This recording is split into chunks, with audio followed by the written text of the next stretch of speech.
বিশ্বনবীর আরেকটা অভ্যাস ছিল, বাসি খাবার খেতেন না, জানেন? বাসি খেতেন না, অল্প খেতেন, কিন্তু যেটা খেতেন ভালোটা খেতেন। অল্প খেতেন কিন্তু যেটা খেতেন ভালো খেতেন।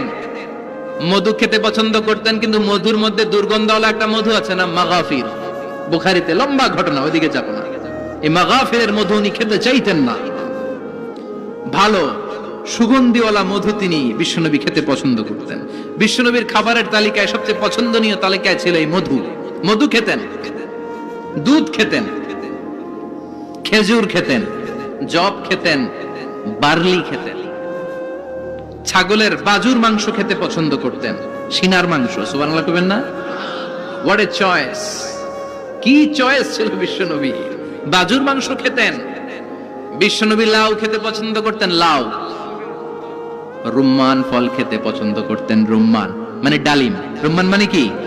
ডালিম খেতে পছন্দ করতেন। মাশরুম খেতে পছন্দ করতেন। সুবহানাল্লাহ পড়েন। মাশরুমের স্যুপ পাওয়া যায় না রেস্টুরেন্টে?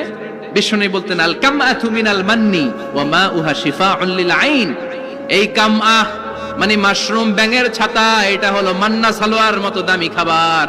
আর এই মাশরুমের স্যুপ চোখের জন্য মহৌষধ। যাদের রাত কানা দিন কানা আছে, মাশরুমের স্যুপ খান, চোখ ভালো করে দিবে কে?